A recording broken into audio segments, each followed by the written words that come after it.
15 jours avant son introduction en bourse, Twitter rendait public son premier rapport d'activité de lobbying. Facebook et Google avaient intensifié leurs activités de soutien au monde politique dans l'année qui précédait leur introduction en bourse. Dans une étude publiée par le Journal of Corporate Finance, Gounopoulos, Antonios et Konstantinos Kallias et Tsetseremes s'attachent à montrer que les contributions financières au monde politique ont une influence sur les conditions de réalisation des introductions en bourse.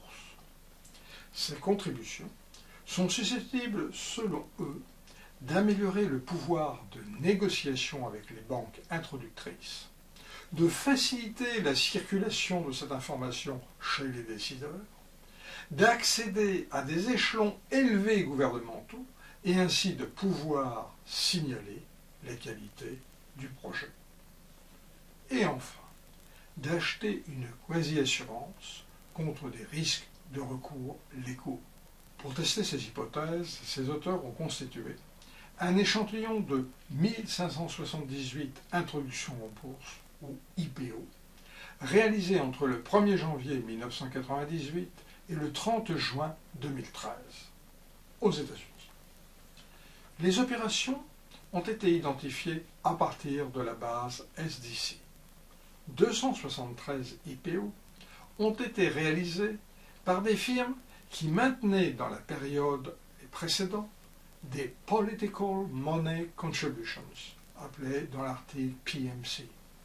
Elles ont été identifiées à partir de la base tenue par le Center for Responsive Politics, ou encore CRP, pour les opérations de lobbying, 245 cas. Concernant les Political Action Committees, ou PACs, ils ont été identifiés à partir des archives de la Federal Election Commission, ou FEC, et concernent 89 cas.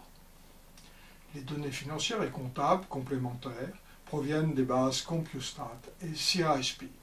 Les mesures de contribution politique sont d'abord financières. Il s'agit de sommes versées dans des activités de lobbying ou payées dans le cadre de comités spécifiques au monde politique américain, les PAC, qui peuvent soutenir un candidat, un parti, ou au contraire s'opposer à un parti ou un candidat.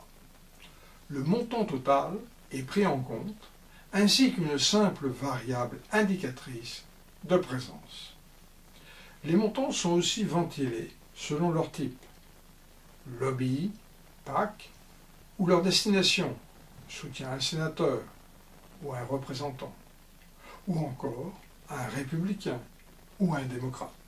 Par ailleurs, les auteurs élaborent des indices plus complexes à travers 3 indicateurs qui prennent en compte en particulier l'efficacité des soutiens, membre par exemple d'une majorité susceptible de faire voter un texte. Pour vérifier l'impact sur les introductions, la variable principalement à étudier est le niveau relatif de sous-évaluation initiale, c'est-à-dire l'écart entre le premier cours enregistré à la cotation et le prix d'introduction.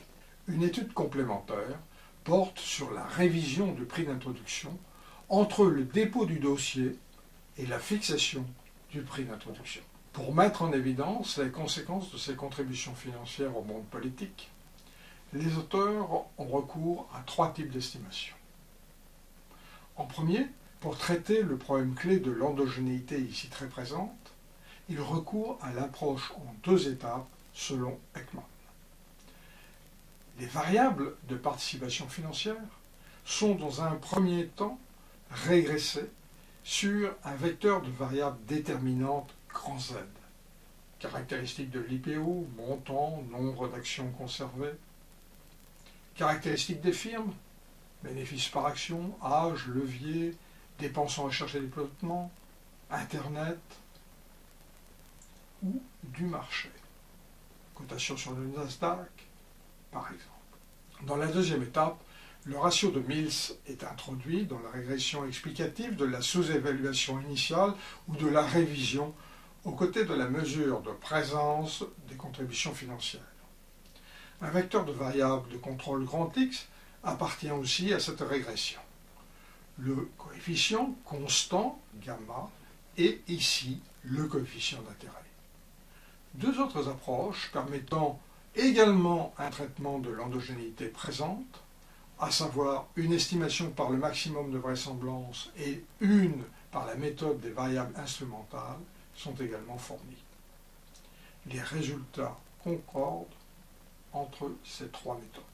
Ainsi, Gounopoulos, Antonios et Konstantinos Kallias et Tseremes mettent en évidence l'efficacité des contributions politiques réalisées juste avant que les entreprises ne s'introduisent en bourse. En augmentant leur capacité de manœuvre au sein de l'environnement institutionnel et en renforçant leur pouvoir de négociation avec les banques, elles réussissent à limiter leur sous-évaluation initiale. 10% de plus dépensés en lobbying ou versement à des PAC réduisent de 2,5% la sous-évaluation initiale.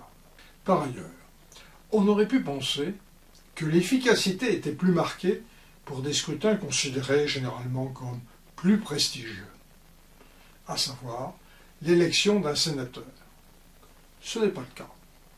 L'effet est plus marqué pour la Chambre des représentants, qui est dans le système politique américain à la source de tout processus législatif. De plus, l'efficacité semble plus marquée lorsqu'il s'agit de candidats démocrates.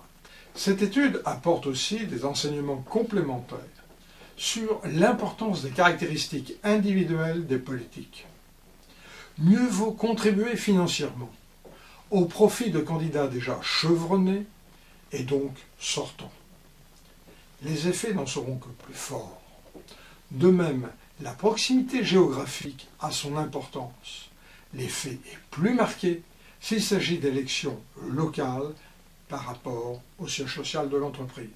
Enfin, Gounopoulos, Antonios et Konstantinos Kallias et Tseremes suggèrent que les effets ne se limitent pas à la seule sous-évaluation initiale, au montant laissé sur la table. La volatilité du marché du titre après l'introduction semble plus faible pour les entreprises contributrices que les autres. Toutefois, les auteurs ne manquent pas de relever qu'une des conditions pour obtenir ces effets désirables est de bien savoir synchroniser les efforts. Les contributions doivent être réalisées dans les 6 mois qui précèdent l'opération. La mémoire est courte.